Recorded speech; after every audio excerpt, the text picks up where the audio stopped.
Solomon said that it is the glory of God to conceal a matter. It is the glory of kings to search it out. In the book of Revelation, it talks about priests and kings, referring back to Exodus 19. We are offered, if we would keep his commandments, to be priests and kings.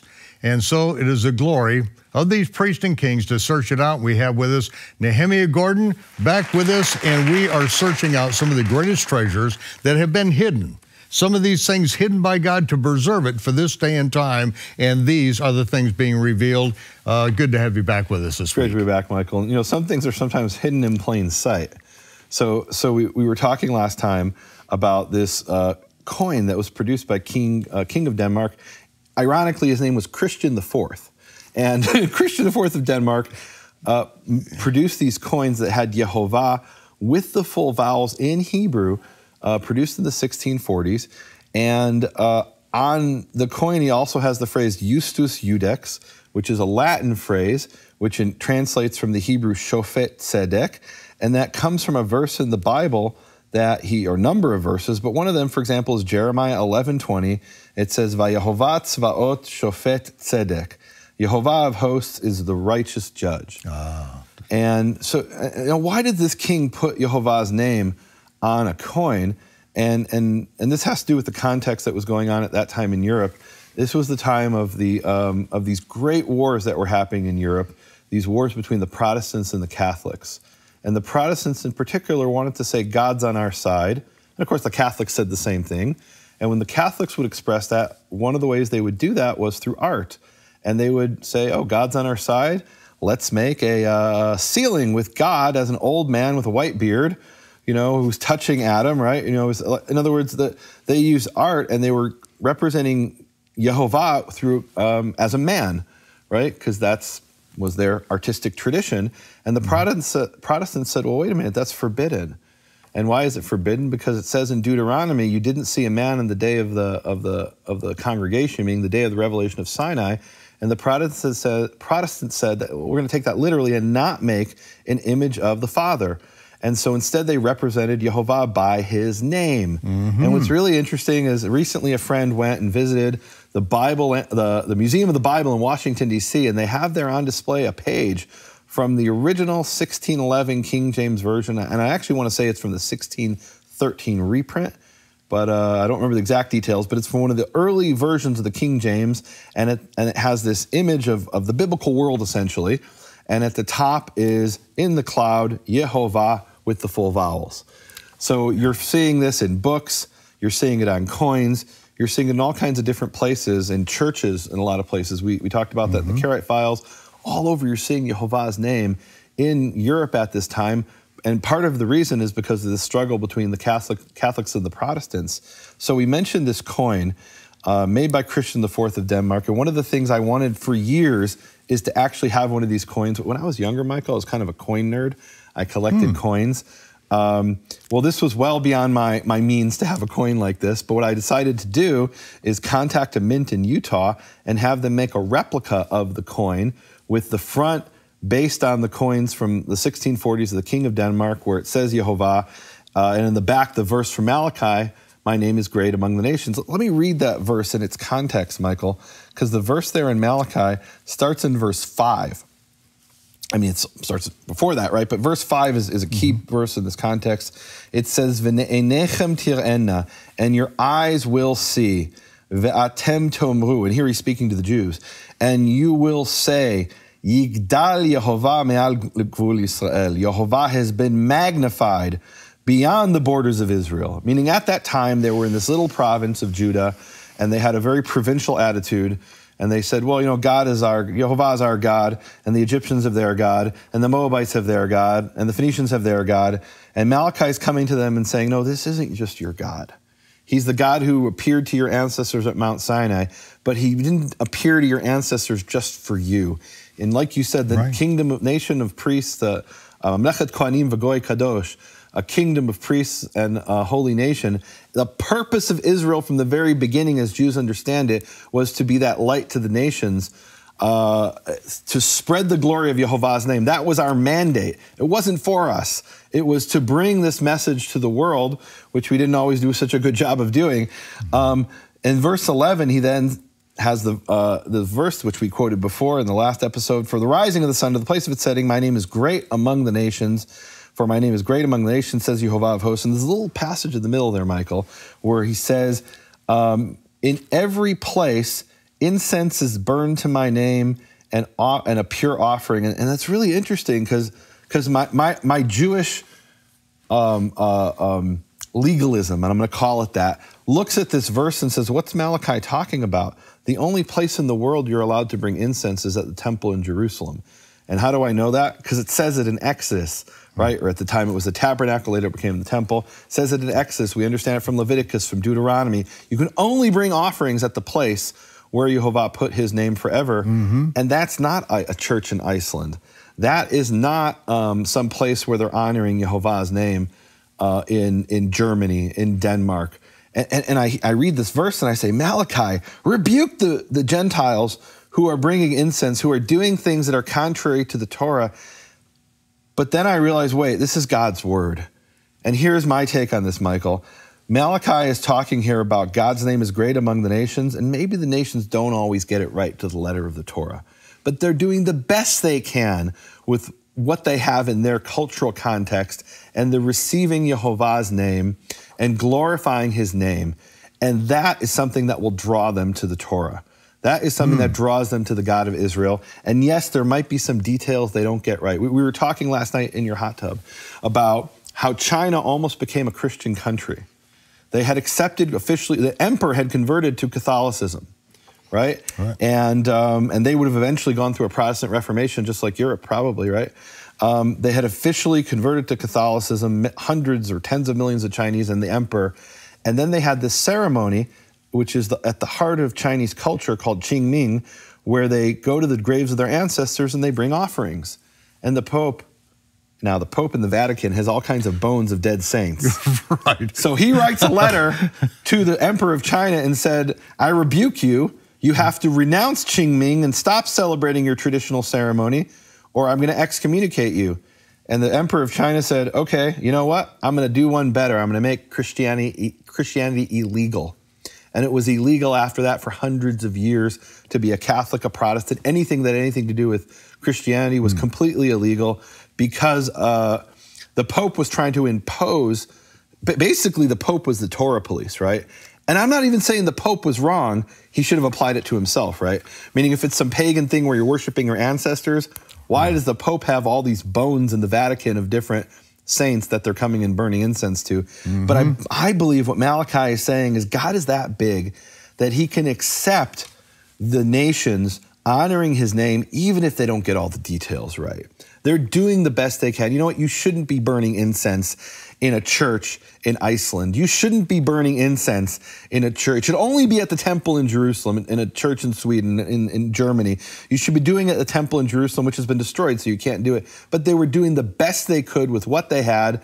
And Malachi and the prophecy, the word of Jehovah, I think is acknowledging that the Gentiles are where they are. They're doing that. And that's why God is so amazing. He meets people where they are. That's what excites me so much about this. You know, I'll meet people, Michael, from all over the world. I met this woman in China. This was my first visit to China before I went to live there for a year. And I was in Beijing and I'm talking to her through an interpreter. And she says to me, she's part of a little house church, which has a very small number of people meeting in secret at the time. And she says, you know, I had this dream and I asked my house church what I should do. And they said, you need to go ask a Jew.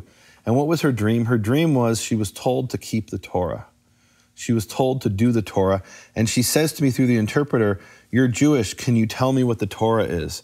And you have to understand, I had like 3 minutes to answer through an interpreter, which means really like 30 seconds. I'm not sure I did as good a job as Yeshua would have done or Rabbi Hillel would have done. I did the best I could under the circumstances, completely taken aback by the question, not really fully knowing how to answer.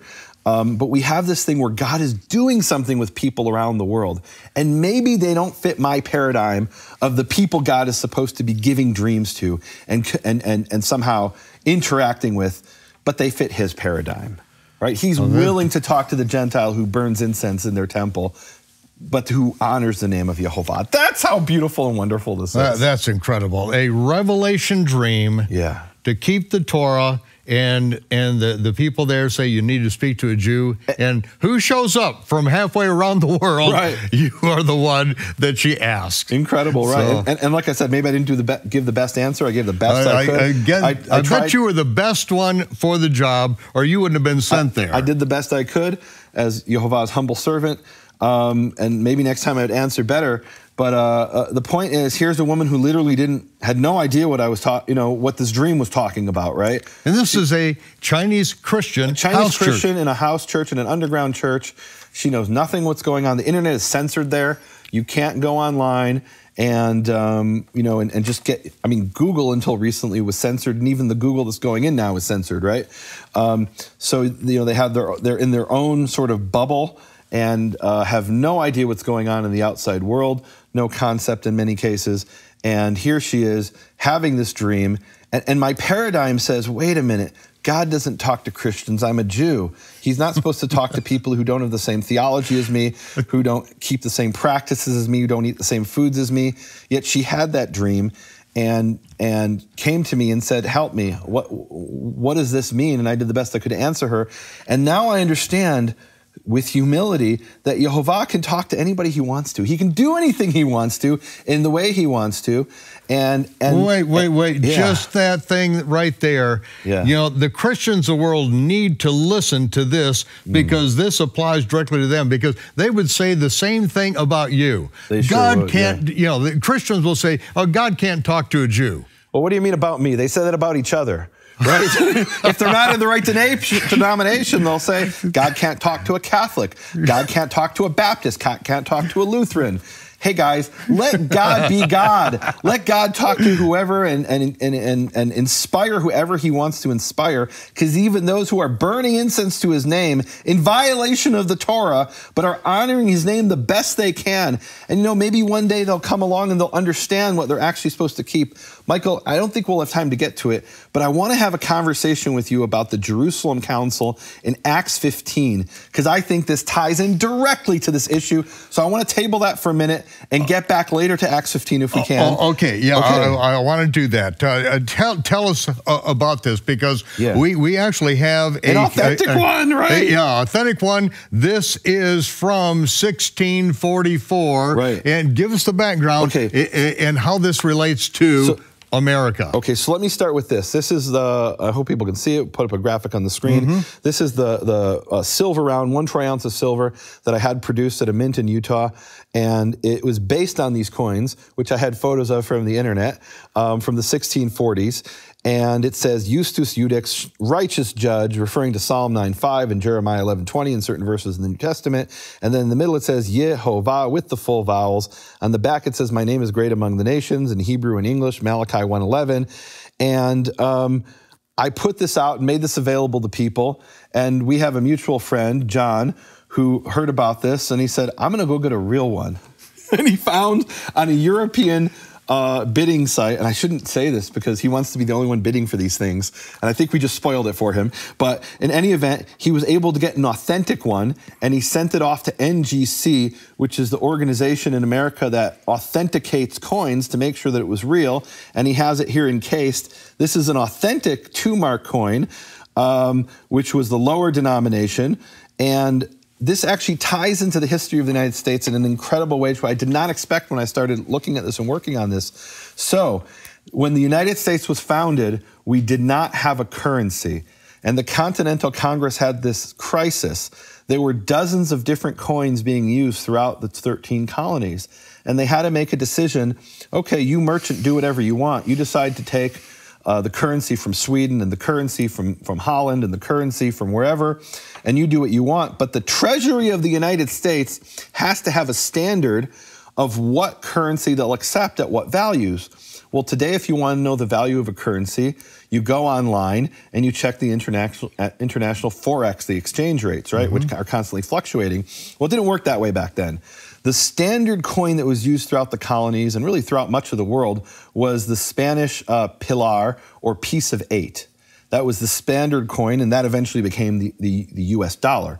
But we're talking 1776 before the Constitution. So they commissioned Thomas Jefferson to go study all the coins that were being used and decides which ones would be valid to be accepted as official currency in the United States.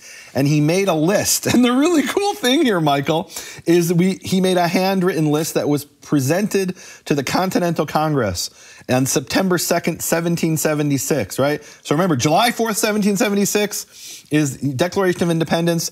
The Continental Congress is still meeting before there's a Constitution, years before the Constitution. The war is just gearing up. The American War of Independence, or as the British thought, the rebellion. September 2nd, 1776. This is approved by the Continental Congress, listing of series of different currencies. And I can actually show the people here the page in the actual handwriting of Thomas Jefferson. Michael, I read about this years ago, but as I was trying to produce this replica of the coin in silver, I said, I want to see the page for myself, what I read about years ago. And I found in the Library of Congress, they have this handwritten document approved by the Continental Congress, written by Thomas Jefferson, and it lists the different currencies. And you can actually see here at the top, it says silver coins. It says the pilar, piece of 8, and that is the unit or dollar. And they're talking about the Spanish dollar, not the US dollar, the Spanish piece of 8. And it lists different coins, and it has here the English guinea and various other coins. And later on it says the ducat of Holland, the ducat of Germany, the ducat of Sweden, and the ducat of Denmark. The ducat of Denmark, one of the list of coins that was official currency in the United States when it was established as a nation, essentially even before it was fully established, before the Constitution, was this coin with the name of Jehovah on it. So this was true money, accepted at the time as an equivalent in varying proportions to the Spanish dollar. And I mean, I read that and I'm like blown away. So here you have a king in Denmark. He doesn't know there's going to be colonies 100 years later that will use his coin, but it becomes used in circulation, and it's so recognizable that it becomes one of the coins used by merchants.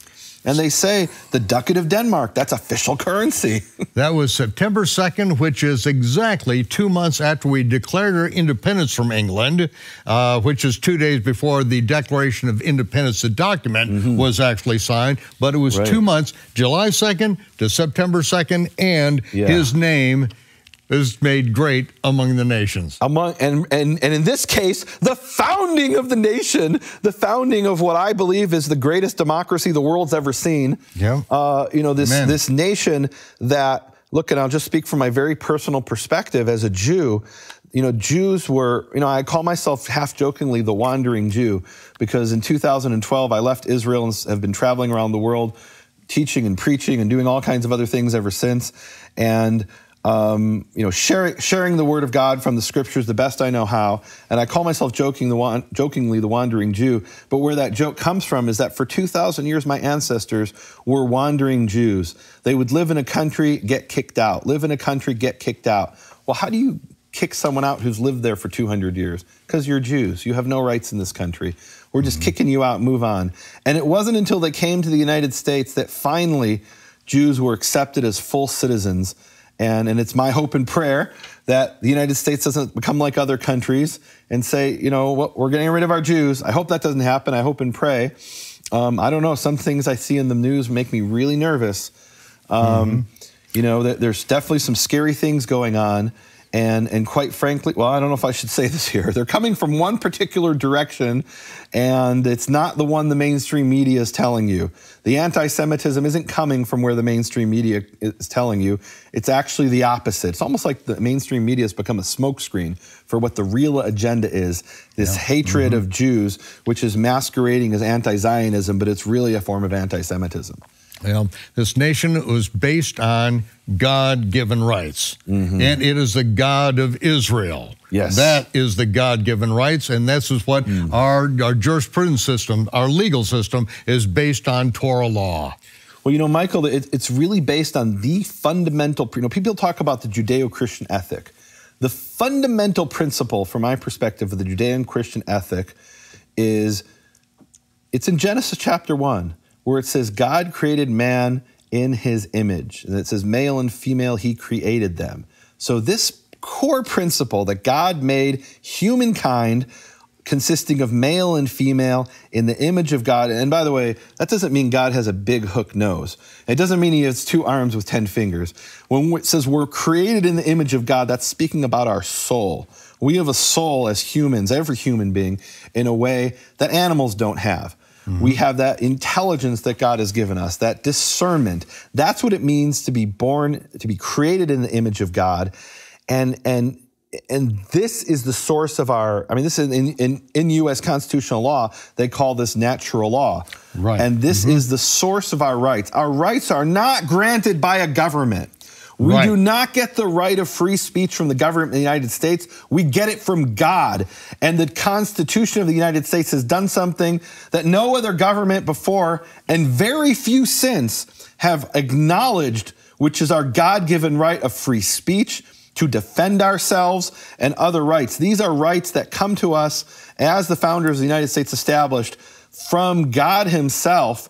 And because we are created in the image of God, Michael, I want to talk in the second half about the clash between those who love the name of Yehovah, as represented in this coin, and those in the Western civilization who have hated his name, and what havoc that has wreaked. Okay, ladies and gentlemen, you're in for a treat. We continue on right after this message for our sponsors. According to the Continental Congress, September 2nd, 1776, the name of the Almighty on the Denmark coin was official currency in the United States of America. But it's not the only coin that has the name of the Almighty. Is that right, Nehemija? Michael, it turns out that at this period in history, there were hundreds of coins and medals and what they call jetons that were produced by kings and princes particularly in Western Europe, Northwestern Europe, with the name of Yehovah on it. One of the most exciting of them to me, Michael, is this commemorative silver medal coin that was produced after what was called the Peace of Westphalia. Now, for our audience, if you haven't heard of the Peace of Westphalia, if you know any peace treaty in history, this is probably the most important peace treaty for Western civilization. What had happened is the Protestant Reformation begins in October 1517. Martin Luther, he nails the 95 Theses to the church in Wittenberg, and then all hell breaks loose. The Protestants and Catholic countries go to war, and they fight for over 100 years. Some historians say that as many as half of Europeans were killed in this war. I mean, this war went on. There was actually several sub-wars. One was called the 30 Years' War, the 80 Years' War. But this went on really for over 100 years, this killing back and forth. It was a disaster. It was really the equivalent of World War I of the time, right? But for Europe. And at the end of this just bloodbath of killing each other over being Catholic and Protestant and Calvinist and Lutheran, right? It was all kinds of people killing all kinds of other people over religion.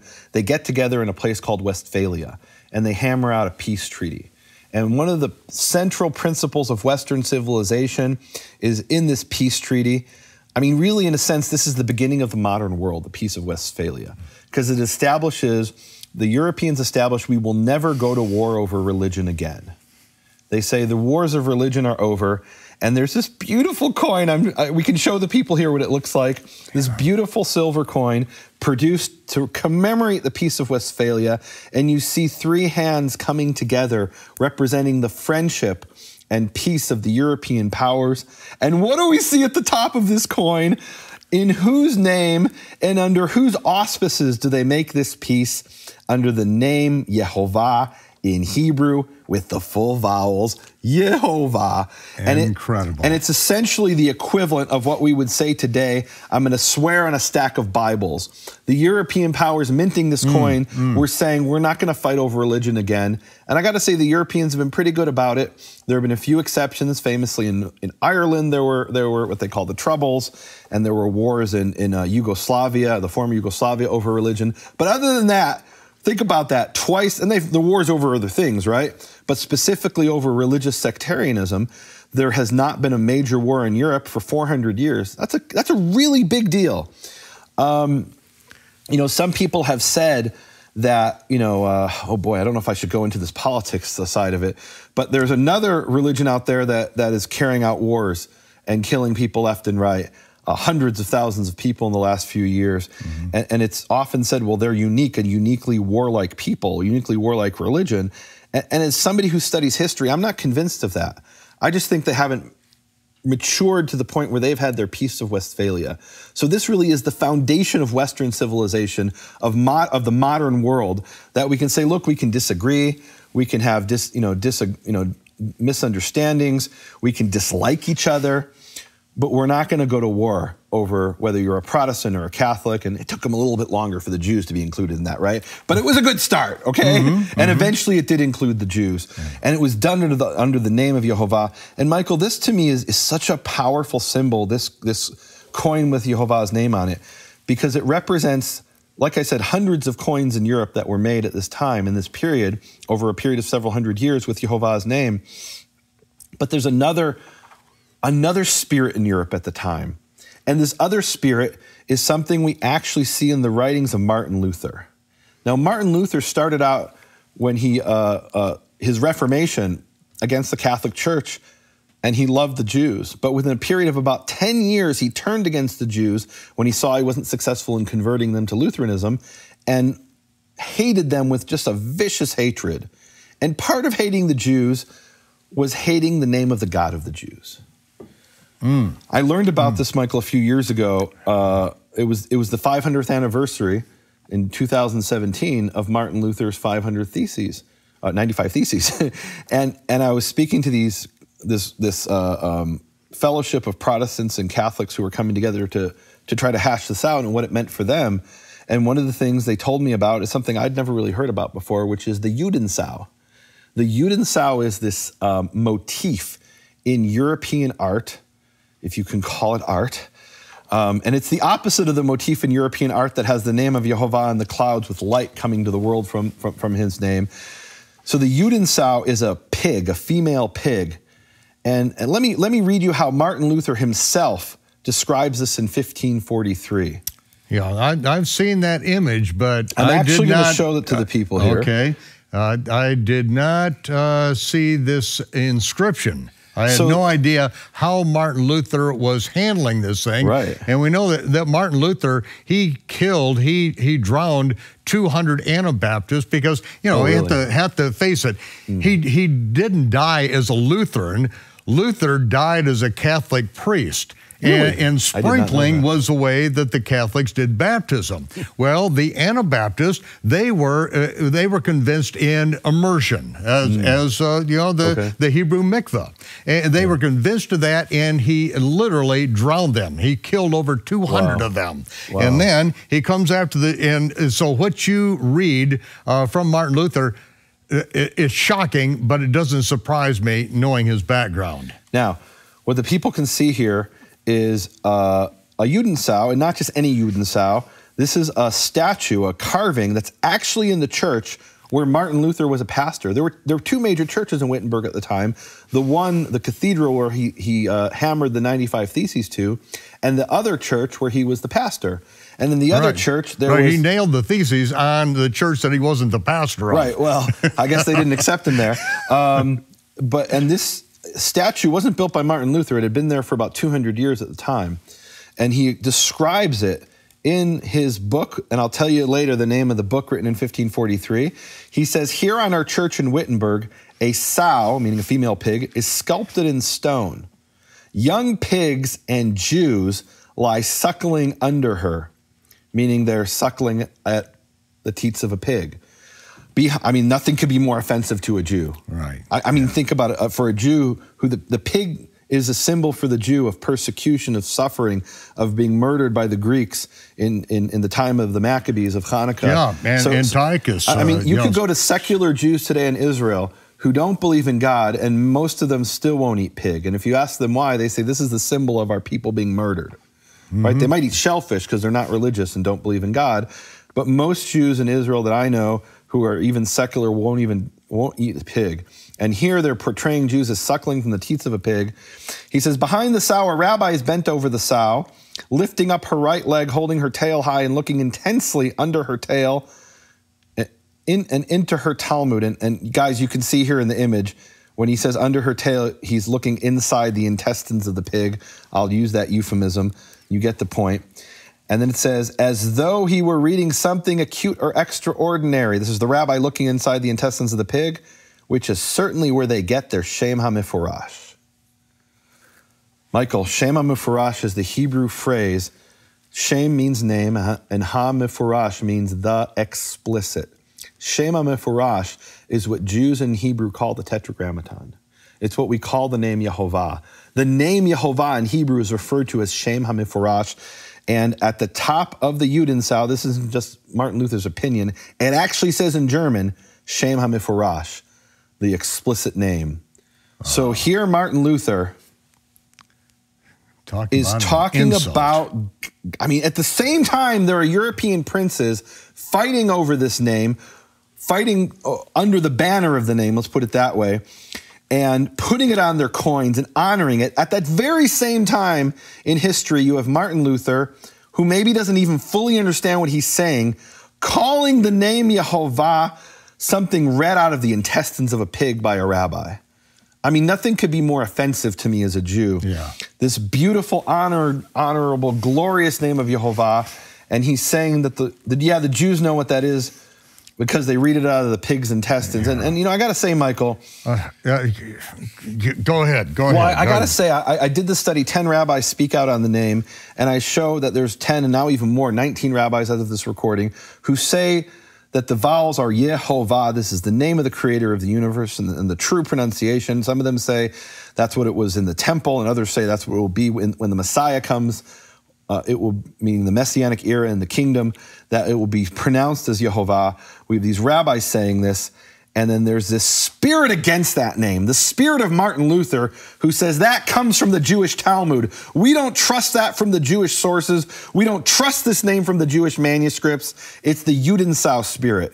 It's the spirit to demonize the Jews. I mean, literally in many cases. To present Yehovah's name as this abomination, when really it's the glorious name that was prophesied about in Malachi that would be great among the nations, the name that would be honored throughout the nations, that would, I mean, there's the verse in Amos 9 that maybe we'll get to in the next episode. I want to talk about that, because that really, can I bring it now real quick, Amos 9? Go ahead. It just hits me that for anyone now with understanding that, who would ever want to call themselves a Lutheran? Understand the background of what was going on. I don't want to knock Lutherans, because the Lutheran World Federation, their official body in the 1970s, apologized for the anti-Semitism of Martin Luther. Openly said, we acknowledge, I'm paraphrasing their words, but my understanding of what they said is, we acknowledge that what Martin Luther taught, because he wrote a book called The Jews and Their Lies, right. And he set out a 10-point plan there that was then implemented by the Nazis. So the Lutheran World Federation did some soul searching, and they said, we have to denounce the anti-Semitism of Martin Luther. He's our founder. We agree with the basic principle that he was teaching, but whatever he taught about the Jews, we denounce that. So I want to give them credit for that and acknowledge that. All right. But here's the prophecy of Amos 9:11. It says, Bayom hahu, on that day, akim et sukat David hanofelet. I will raise up the fallen tabernacle of David. And I'm going to let you talk about that. You're going to let me talk about that next time. Okay. But I'm going to try to hold you back, because I want to get to something else here. Okay, all right. V'gadauti et pirtsehen, and I will fence in the broken breaches, v'harisotav akim, and its ruins I will raise up, ubinitia kimei olam, and I will build her as the days of old. Leman yirshu et she'erit Edom v'chol hagoyim. In order, here's what it literally says in Hebrew. This is quoted in Acts, and we'll talk about that next. Maybe we can start talking about it now. I don't know. Leman yirshu et she'erit Edom v'chol hagoyim. Literally, in order that they will inherit the remnant of Edom and all the nations, asher nikra shmi alehem, that my name is called upon them, says Yehovah, who does this. So here we have a prophecy of the nations who are being absorbed into Israel, right? The word there is inherit, right? And some Jews have misunderstood this and said they're going to be conquered. No, no, no, no, no. They're going to be absorbed into, grafted in. The word is v'nivrechu in Genesis. We can talk about that if we have time. They're going to be absorbed into Israel, into the covenant with God. Edom and all the nations that my name is called upon them. And here we have the coin of King Christian IV and hundreds of other coins produced by Europeans in this period throughout Europe, even in some Catholic countries. I had somebody who went to a number of people who went to the Palace of Versailles and came back and showed me, look, Jehovah's name is in the chapel at the Palace of Versailles, that's right. Which was a Catholic country at the time, right? So it wasn't just Protestants. It was people who were searching for the God of Israel the best they could and the best they knew how, offering incense, doing what they knew how to do. And Yehovah refers to those people as the nations that my name is called upon them. They will be absorbed into his covenant, into his people, according to Amos.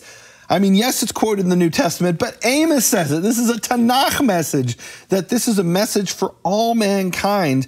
And I feel like we have to jump to Acts 15 and talk about the context here. Okay. Because there's so many things, directions I want to go with this, and we don't even have time to... all right, but we have to say something here. I have to say something because what we're going to do at Passover, the opening of Passover, what we're going to do is get into the discovery you made in the Elephantine Papyri, right. Guys, I discovered, and I'm getting so excited, I'm shaking, thinking, just, you brought this up. And look, it wasn't actually my discovery. It was buried in this journal article that some professor had written in the 1960s. And I just ran into this professor somewhere and was talking with him. And he just in passing mentions that there were Gentiles 2,500 years ago who were living according to the Torah, keeping Shabbat. And I said, what? What? Is this your opinion? Is this your theory? Because professors do that. They have opinions and theories. He said, no, it's written in a papyrus. Oh, okay. Now, all right. I'm going to have you do this. We're going to do this for the opening of Passover this year. We can share this actual information. Yeah, actually show that very stuff. We talked about this a few months ago. When you told me this, it was like, this is breaking. This is breaking because this is an ancient prophecy come to pass. And you actually are going to show how 200 years after Isaiah prophesied this, this is actually what's taking place. And you say you have the archaeological evidence of this very thing. We have it written on papyrus from ancient Egypt. We can show you the documents. We can show. We're going to wait for Passover because we've got a lot more that we're going to do at Passover. We're going to do stuff in the gospel.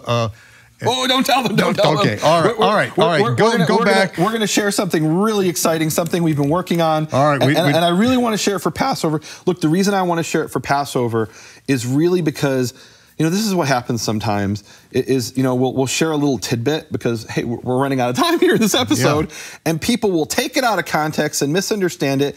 And I feel this is such an important discovery that we're going to share at Passover. It really is an important discovery, especially for your ministry, Michael, and the things you've been teaching. But I think for anybody who really wants to understand what it's going to be about, I can't tell them, we really need to lay out all the evidence. Because if we just give them a tidbit, I guarantee you that people are going to take it out of context. And so if we lay out all the evidence, we're going to build a solid case and put it in context. And then people can say whatever they want. Opinion will be left out of it, right? And look, there's always a certain element of these things where you have to decide for yourself. This is my motto, Michael, as a Karaite Jew. Search well in the scripture and do not blindly rely on anyone's opinion. So what we've done is we've put together an international team of people who are searching on the specific topic in the Gospels, I can't even say more. And we're going to present the evidence to people, and they can decide for themselves.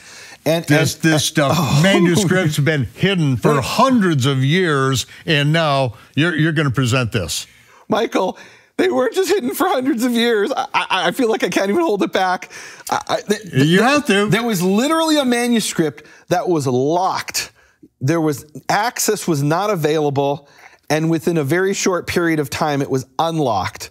Like literally there was a symbol of a padlock and they said, you can't access this. And within 3 hours, we had access to the manuscript. I can't go into any more of it. It's exciting stuff. We're going to save it for Pesach. Okay. But I want to end with Isaiah 56 because we're really running out of time here. Okay. Isaiah 56 is one of my favorite passages. I've preached on it many times. But listen how relevant this is to Amos 9 and to... Now, what we're going to get into in the book of Acts. And in this coin, right, and to Acts 15 and Acts 21, what we're going to get into next time, hopefully. But into this coin, the king, he puts the name of Yehovah. In Isaiah 56, it says, I will bring them to my holy mountain, and I will make them rejoice in my house of prayer. Their burnt offerings and their peace offerings will be accepted upon my altar, for my house will be called a house of prayer for all nations. That's verse 7. That's all most people ever read. But let's read verse 6. And the sons of the Gentiles who join themselves to Yehovah to serve him. We'll talk more about what that means, sons of Gentiles, next time. If we, okay, can we do that? But here's the key for me. Ule'ahava et shem Yehovah. And to love the name of Yehovah, to be his servants. So here was this king in Denmark, and he only knew what he knew. He was raised in the Lutheran church, coming out of the Catholic church, and he didn't fully even understand it. But he had this burning love for the God of Israel and for the name of Yehovah, and he put it on his coin to show, I don't know what it is. I don't fully understand it. But in my heart, this name burns, and I want the whole world to know it. Yeah. I mean, this is a fulfillment of prophecy that we can see unfolding before us in the record of history. Well, Nehemia, will you close with putting the name on the people? Absolutely.